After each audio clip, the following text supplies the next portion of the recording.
jin dan semacamnya itu bisa nampak, Ustaz? Orang kadang katanya ceritanya nampak pocong, nampak kuntilanak, itu betul atau tidak? Iya. Apakah jin itu bisa nampak oleh kita? Sebenarnya bahasa yang tepat bukan kita yang nampak dia, tapi dia yang menampakkan dirinya kepada kita. Itulah mengapa misalnya kita kumpul nih, ada satu orang yang nampak jin, yang lain nggak nampak. Iya kan? Itu sering kali terjadi. Bahkan pernah suatu ketika di jalan raya ini mana? Sana ya? Jalan raya. Yang sebelum setelah pesantren Darul Falah itu kan ada kuburan ya. Gak tahu sekarang kena gusur atau enggak. Karena ada pelebaran jalan tuh. Dulu ada kuburan di situ, setahu saya. Kami pernah suatu ketika pulang pengajian, terus pakai motor. Pakai motor karena malam ya pelan-pelan aja, enggak perlu ngebut. Ketika lewat di jalan itu, ini tiba-tiba kawan yang bawa motor nih gaspol, gitu. Jadi saya kaget, kenapa? Dia nggak jawab. Sampai ke rumah. Sampai ke rumah nafas dia itu ngos-ngosan. Saya tanya, kenapa? Ternyata, ini kata dia, kita yang berdua boncengan pakai motor, itu di belakang dia nampak sesuatu, di belakang saya. Dia nampak itu dari spion. Sehingga ketika dia nampak itu, dia langsung gaspol luar biasa. Saya nggak nampak, saya ngerasa pun tidak, apalagi nampak. Nah, jadi bahasanya bukan kita yang nampak jin, tapi jin itu yang menampakkan dirinya kepada kita. Apakah bisa? Bisa. Hanya saja nampaknya dalam berbagai macam wujud. Ada yang wujud seperti hantu-hantu yang kita kenal selama ini, itu memang ada jin. Bahkan bukan hanya itu, mereka bisa merubah wujudnya berbagai macam. Di zaman Nabi sampai disebut bisa menyerupai hewan. Bahkan bisa menyerupai manusia. Sebagaimana banyak kisah orang solih yang digoda oleh jin yang merubah dirinya menjadi manusia. Itu bukan kita yang nampak dia, tapi dia yang menampakkan dirinya kepada kita.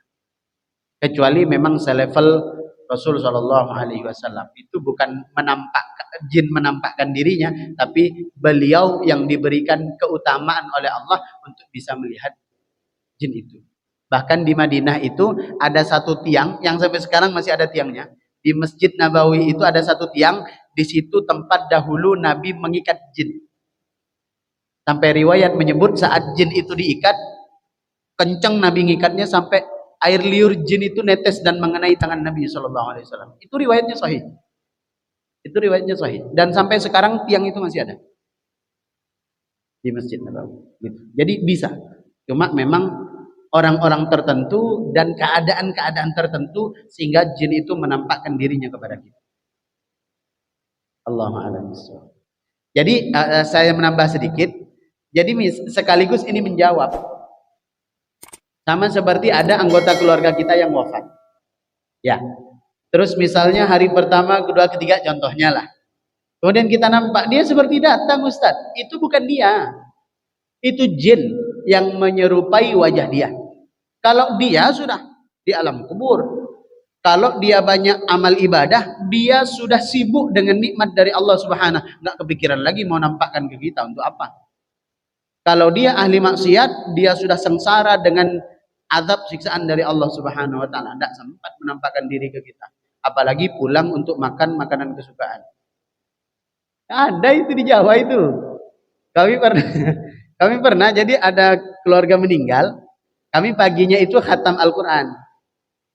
Nah, terus sore itu mulai disiap-siap di kamar beliau itu diletak makan. Di kamar almarhum itu diletak makan.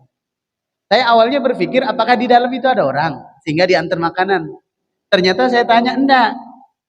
Ini memang sengaja diletak makanan kesukaan almarhum karena nanti malam dia balik. Jadi ketika pagi makanan itu mungkin berkurang, mungkin bergeser atau gimana. Alhamdulillah dia tadi malam sudah pulang, Ustaz. Masih sempat minum kopi kah? Masih enggak. Itu tak betul, itu tak betul. Wallahu a'lam.